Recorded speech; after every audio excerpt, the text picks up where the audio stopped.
Welcome to the radar frequency. You know what's worse than evil? Evil that parades itself online for likes. This man, Cedric Dorsey, bragged about trafficking women. He posted it, mocked it, profited from it.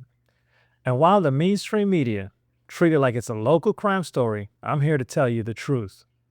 This isn't a Seattle problem.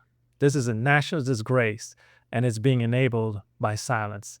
Without any further ado, let's jump into this. Yeah, Molly and Preston, Bellevue police say this all started out as a routine patrol call where a couple of officers thought something didn't quite look right. That led to prosecutors saying they were able to take down a vicious pimp who was abusing a woman and selling her for sex work while keeping the money for himself.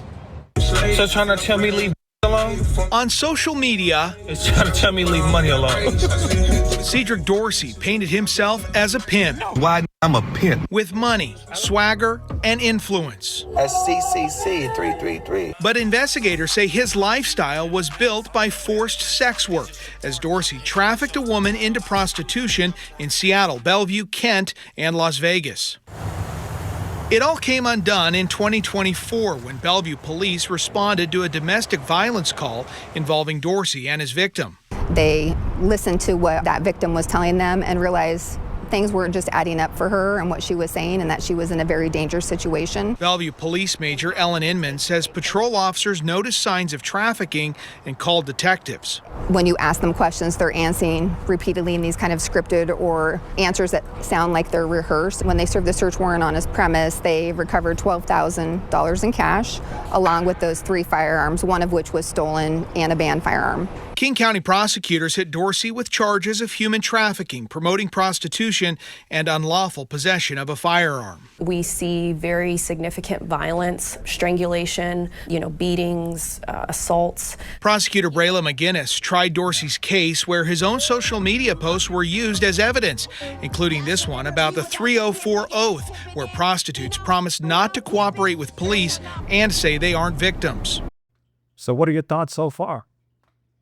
Please drop them in the comments. I'd love to hear what you have to say. Traffickers know who to target. Young women with trauma, poverty, and instability. Dorsey knew it. He used it. He used a sick code of silence where victims pledge never to go to the police. But guess what? Finally, he was exposed. His own social media exposed him. These predators don't even hide anymore because they know no one is watching, or worse, that no one will do anything. That's why the police department and this jury deserve credit for one thing: 35 years behind bars. That's what it should look like. Let's wrap this up.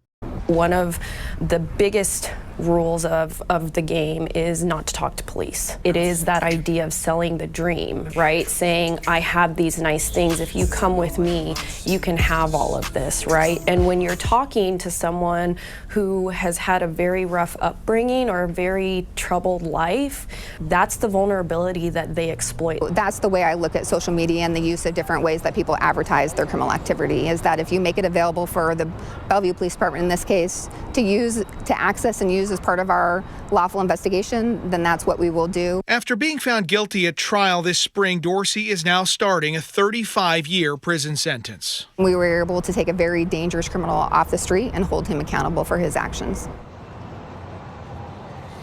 Now, local and state officials have been really trying to get a handle on this issue of illegal sex work. And one of the proposals supported by the King County Prosecuting Attorney's Office was a bill earlier this year in the legislature that would have increased the penalty for those who are buying sex work, the Johns in this case. But that bill did not make it out of committee this year. Reporting live in Seattle, Jeremy Harris. The system caught one, but how many more are out there?